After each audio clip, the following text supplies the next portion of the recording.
Broncos get the win, and it has been a fascinating a day on the RamosLaw.com text line, 303-713-1043, in that, yes, fans are happy with the win, but they are not happy with the way it looked. And there's a lot of nitpicking, there's a lot of grousing, a lot of complaining, and a lot of worry out there. Your message to Broncos Country about this being a win you can feel good about would be what?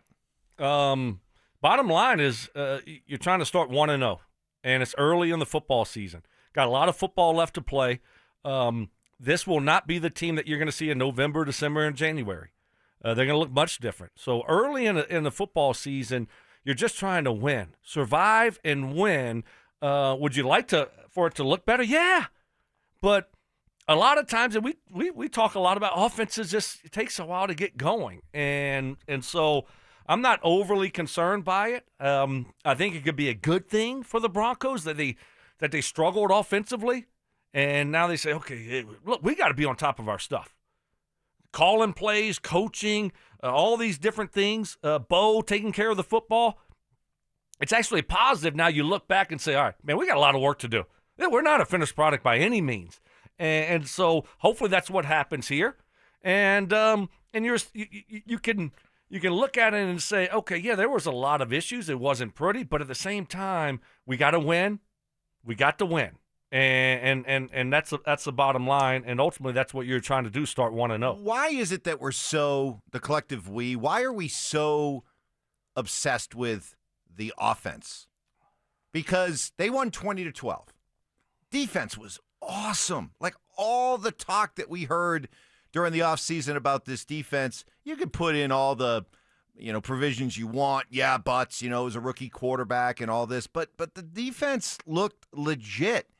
And yet that's not what people are focusing on. They're focusing on what the offense didn't do and how bad the offense looked. You know darn well, they won 20-12. They won by 8. Had they won this game 40-32 and the offense was just putting up Star Wars numbers, do you think people would be complaining about an 8-point victory the same way that they're complaining about an 8-point victory today? There's just something about our obsession with offense that if the offense isn't the reason why they win, the defense can be as dominant as they want, but it tends to get overlooked.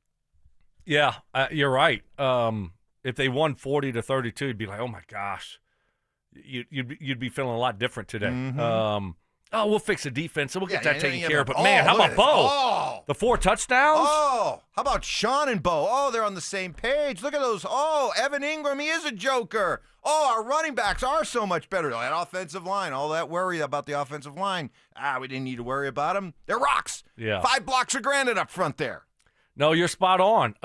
I just think that because offense is sexy, offense is exciting, offense is fun, and it's been so bad around here for so long. And then at the same time, we want Bo to be the answer. If you have a quarterback, you always have a chance, and we want him to be the answer for the next decade.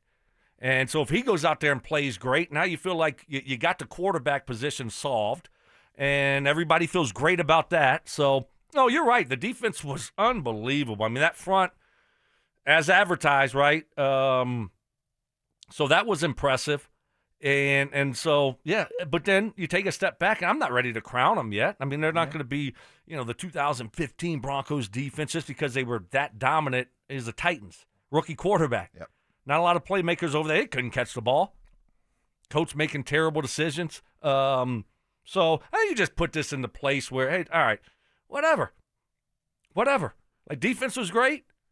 Offense was, below average. They got to get a lot better, and hopefully that's a positive that they did struggle, and you're able to get the win, and certainly there's positives and there's negatives. There's always that. You're always going to have that. So, especially early in the season, they got a good test coming up this week against the Colts. So, I all I know is I was just glad they were able to get that win. That's a big win. It was a big win to get that momentum heading into week 2. Well, I'll tell you what I liked from the offense, because as much as we were all frustrated with the lack of success with the running game, or even Sean's just ignoring it in the first part of the game. 16 of the first 20 snaps were passes, 16-4 the pass run differential there. But when they did finally break a couple, R.J. Harvey with the big 50-yarder, J.K. Dobbins with the touchdown run, Stoke, I don't think those running backs that they had last year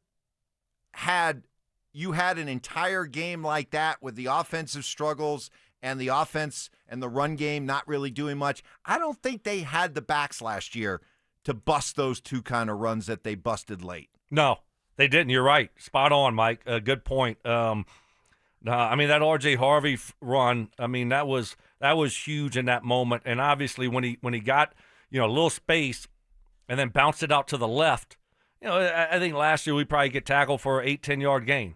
And next thing you know, he goes for 50. And then a couple plays later, or the next play, I don't even remember, Dobbins, runs through an arm tackle and then stiff arms the guy for the touchdown. No, we're getting stopped for a 3-yard gain. Oh, you know what we're probably doing? We're probably tripping over the turf for a 2-yard gain. So, no, we didn't have those guys last year. Now, do I want to see Harvey get more than 6 carries? Yeah, I do. Do I want to see less of Tyler Bidet? I don't need to see him in there for felt like 50 plays. I'm like, well, I thought this was our third back. And I understand in 2-minute drill and third down, he's your third down back.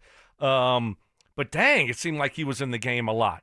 I need to see more Harvey. He only had 6 carries. I want to see more from him. But that explosive, this is what you're trying to do in the NFL. You get explosive plays. And we had a long of Dobbins for 19 yards and 50 for Harvey. I love it. Hopefully, continue to build off of that because you want to take that next step with this offense, being able to run the football and run it when they know you're going to run it, like we were able to do at the end of the football game there. That's when you're taking that next step forward.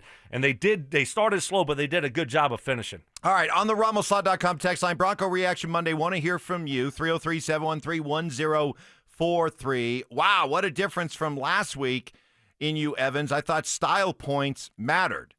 No. What did I say about this all last week? It was a You did kind of say style points. You wanted style points. It was a must-win, and at some point, style points will matter. Okay, you can't just have this survive and advance.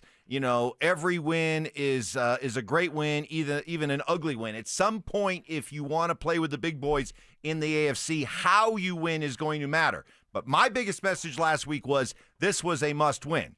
And come on now, based on the reaction of so many of you out there that we're hearing from, will you now admit I was right that this was a must-win? Because for Broncos Country, it is 80-20 in terms of the negativity that we're hearing about this win, far more than the positive things coming out of this win. Can you imagine if they had lost this game, what it would have been like? So please, I get where you and Stink come from as the former players. I'm just speaking as a fan representing Broncos Country. This was absolutely a must-win. Thank goodness they got it. Now, moving forward, we can start talking about the style points. You did say you wanted style points last week. You did say that. So you do need to be held accountable for that. So I'm glad that RamosLaw.com. Well, I'm happy with the win, but I am not happy with the offense, and the reason I'm not happy with the offense, Stoke, is that some of the same things that we saw last year that plagued this offense, we saw again yesterday. I love the confidence that Sean Payton has in Bo Nix. It's great, but Sean needs to realize he's dealing with a second-year quarterback who's made about 18 starts rather than Drew Brees in his prime. I think he continues to believe in his own play calling, and he believes in Bo, and he can pile things on Bo's plate like he thinks he could with in his prime Drew Brees, and that's just not the case. At some point, Sean needs to take a far more dial-it-back, simple approach. Let's not worry about so many dynamic, complex personnel packages. Let's simple up, simple down.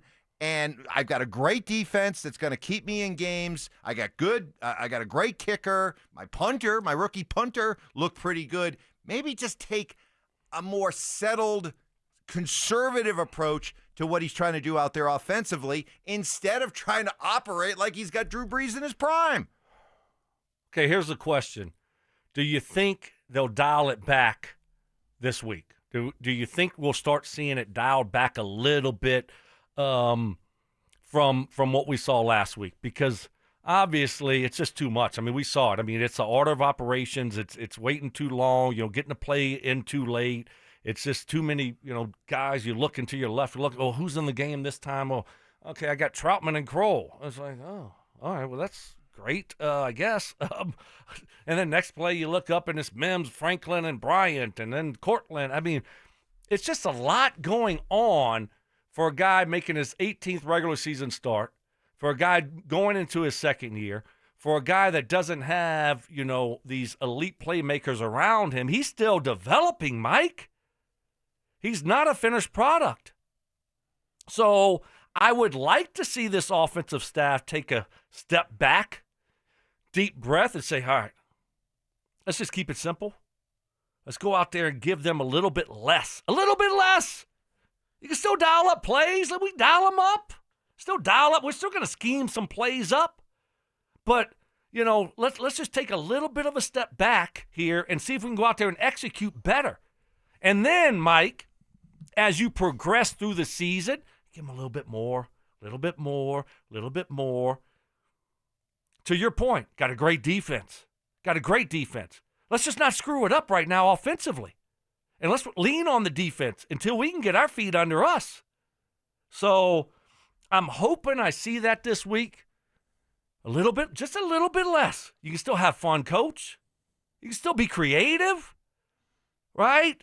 But, maybe we don't need 1 million plays on the play sheet. I mean, it's so much, right? Maybe make it, hey, the font. You know what the font is? Mm-hmm. Make it a little bit bigger. So we can see it a little bit clearer. Maybe get to play in a little bit quicker. It's fitting your narrative. No, I'm just throwing that out there, Coach. You're not close. What do you think? What do you think, Mike? I think it would make sense to simplify things and say, okay, here are the guys on this offense that I want to feature this week. Instead of trying to get everybody involved, if you looked up and there's certainly a benefit to this. At some point, the idea that you're spreading the ball around and you're getting everybody involved. But by the time you were done with your second possession of the game, okay, Harvey had run the ball, Dobbins had run the ball, and you already had catches from Franklin, Kroll, Sutton, Troutman, and Ingram. And then pretty soon after that, Bidet's out there. Dropping the screen. Should have had a touchdown. You got to be, if you're in there, you got to catch the dang ball. Yeah. That would have been a touchdown. So for the texter, CPA Joe says, Evans, you giving Sean Payton coaching advice is hilarious. Stay in your lane. Sorry, CPA Joe. I am giving him advice. And boy, if he's listening, he's going to hate me even more. But I don't care because it is too much. It's too much, okay? You love Bo Nix. You believe in Bo Nix. I guess the idea is you want to microwave everything, right? You want to make it's like that teacher you had that was so demanding of you and kept pushing you to get the best out of you. And maybe the idea was I'm going to throw the whole kitchen sink at you just to accelerate the learning process. I mean, that's the only argument I can give for here we are now 2 years in a row, and Brandon Stokley, you are saying the same thing after game one this year as you said last year. It's too much. There's too much out there. There's too much in the game plan. There's too much on the play sheet. There's too much on Bo's shoulders. There's too much on everybody's shoulders when it comes to the overall operation of this offense, and it needs to be simplified more. So you said it last year, and you're saying it again this year. So at what point is the message going to get through? Yeah, I mean, you don't have to completely throw away the playbook, but I think you just need to take a little bit of a step back and what you're putting on Bo's plate. And also, Mike, you're right. I mean, at a certain point, I just don't need to see everybody doesn't deserve a chance to go out there and play. 1 week, and we might get a heavy dose. It's going to be Cortland. He's a staple. And then after that, it's going to be whoever. I mean, right now it's looking like Franklin. Okay, let's let those two guys roll a little bit. And then we got Pat Bryant, and we're going to sprinkle in Mims, and that's just how we're going to roll. But let's just keep that, and then I don't need to see that group in the game, and then look up, and next play we got Troutman and Kroll in there. Then next play we got Ingram with Mims and Franklin. Then we look up, we got Bidet in the back. Like, holy snikes! I mean, what? It's exhausting for me. Now imagine being Bo Nix, 18th start. It's a lot. It's just a lot going on, and then you look up and you wonder why, maybe he throws a ball that he shouldn't throw, or why he gets pissed off. I mean, Mike, you don't get mad like that if that's the first time that it happens.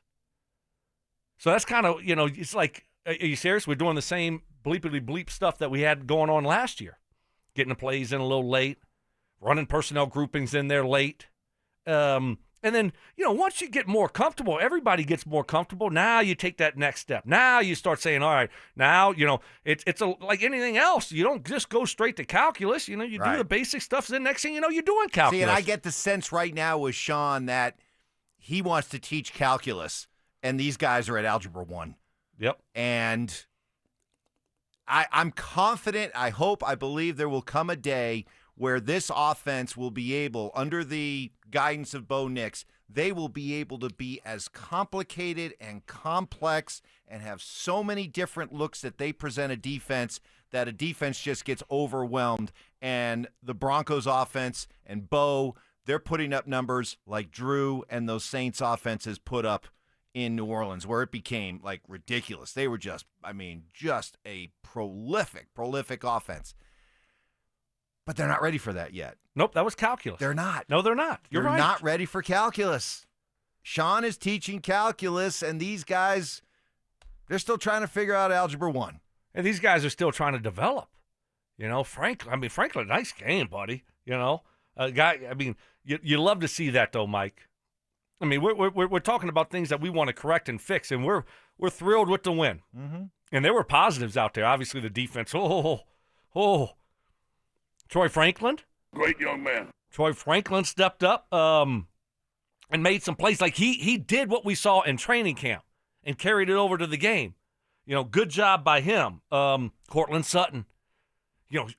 Is he our number one? Is he a number? Well, he's not our number one, but I mean, he would be number two on most teams. But he's our number one because we got no one else. He's our number one. No, that's obvious. No, that's a good thing. No, I'm saying, but like, should we pay him the contract? Yeah. And it's like, yeah, we do. And he goes out there and this is what he does, man. This is what he does. Goes out there and makes big plays. I don't know about Evan Ingram. That injury. I don't. Again, there was health, and now it's calf or something. That seems like he's going to be out a couple weeks at least. So we didn't get to really see him. And it was fine. I mean, he had that nice first down. That's what we want from him. Nice catch. Boom. Got upfield. Like the 3rd and 8. Got 9 yards. That was really nice. So, there's some positives here. How about that running game to close the game out? Whew. That was nice. R.J. Harvey hit over 20 miles per hour at one point on that run. When was the last time you could remember a Bronco running back running free out there down the field? Like Philip Lindsay. Been 84 years. Yeah. Feels like 84 years. Yeah. Maybe no Sean Moreno. Right. That felt pretty cool, Shout huh? out. Golly, it did. That felt good. Yeah, a running back that could just boom, boom, and then gone. And then all of a sudden, you see Dobbins a couple plays later or next play, right through the middle. Right. Boom, arm tackle, runs right through it, stiff arm, touchdown. And you know what I liked also Finished about Dobbins? it with a touchdown. What I liked about Dobbins, too, there was after one run, he came up and he looked over the sideline, and he made that kind of like feed me. Oh. Did you see that? No. I saw that. I was like, yeah. Ezekiel Elliott style. Let's go. Time to eat. Let's go. We're wearing them down. Let's go. Yeah, so there was some positives there. Clean up some stuff. You got to win, and feels good starting 1-0 though, Mike. Feels good. Right. But you look around the league, there's a lot of terrible football out there, folks. There was. A lot of terrible football out there, and some teams that are wishing they were 1-0. I'm here. That's good. All right, that's the question of the day. Broncos Country, is this a win you feel good